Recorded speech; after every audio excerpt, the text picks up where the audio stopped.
శ్రీ గురుభ్యో నమ. శ్రీ మహాగణపతియే నమ. ఇవాళ సౌందర్యలహరిలో 21వ శ్లోకం చదువుకుందామండి. భూమోస్కల్త పాదానం భూమిరేవావలంబనం త్వయి జాతాపరాధానం తమేవ శరణం శివే.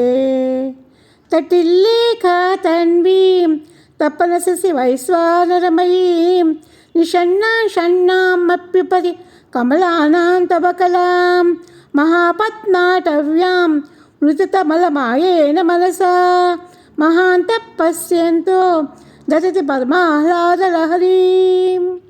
ఇక్కడ ఏం చెప్తున్నారంటే, మెరుపు తీగ వలె సూక్ష్మమైనది, సూర్యచంద్రాగ్నిమయమైనది, మూలాధార స్వాధిష్టాన మణిపుర అనాహత విశుద్ధ ఆజ్ఞాచక్రములు అనబడే 6 చక్రములు అంటే 6 కమలాల పైన ఉన్నది అనమాట. ఈ చక్రాలని కమలాలు అని కూడా అంటారనమాట. ఆ పైన ఉన్నదనమాట. మహాపద్మాటవి నందు ఆసీనమైంది అంటే సహస్రారం పద్మం అనమాట. ఇది సమయ కళ.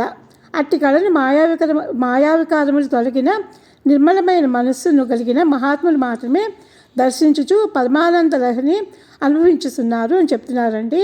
మనం కూడా ఏంటంటే మూలాధారం, స్వాధిష్టానం, అనాహత, విశుద్ధ, ఆజ్ఞ, సహస్రారం ఇలా అన్ని చక్రాలని కనుక ధ్యానిస్తూ శ్లోకాన్ని చదువుకుంటే కనుక మనకు కూడా అలాంటి పరమానంద లహరి వస్తుందండి. ఇందులో ఏంటంటే లలితా సహస్రనామాలతో ఉన్న సంబంధం ఏంటంటే తటిల్లత సమరుచి షట్చక్రోప సంస్థిత బిసతంతు తనీసి మహాపద్మాటవీ సంస్థ అంతర్ముఖ సమారాధ్య ఈ నామాలండి. మనం కూడా ఏంటంటే శ్లోకాన్ని చదువుకుంటూ ఆ చక్రాస్ మీద మనం ధ్యానం పెడితే కనుక మనకు కూడా పరమానంద ఆనందం వస్తుంది అని చెప్తున్నారు అనమాట.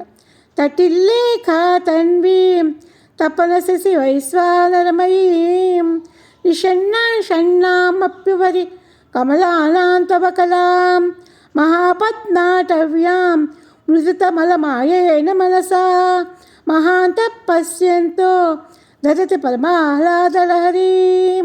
ఆవిడ ఏంటంటే ఈ తామరతూడులోని చిన్న కేసంలాగానండి, తటిల్లేఖ అనమాట. చాలా సన్నని తామరతూడులాగా ఉంటుందన్నమాట. దాన్ని మనం బాగా భావించాలన్నమాట. ధ్యానానికి చేయగా అందుతుందన్నమాట. ఒక్కసారి చేయగానే మనకి అది అందదండి. బాగా మనం ఏంటంటే ఏమైనా ఆలోచనలు వస్తూ ఉంటే మనం శ్వాస మీద బాగా ధ్యానం పెట్టుకుంటే కనుక ఆలోచనలు పోతాయి. ధ్యానం బాగా చేయగలుగుతాం అనమాట. తప్పకుండా ఈ శ్లోకం చదువుకోండి.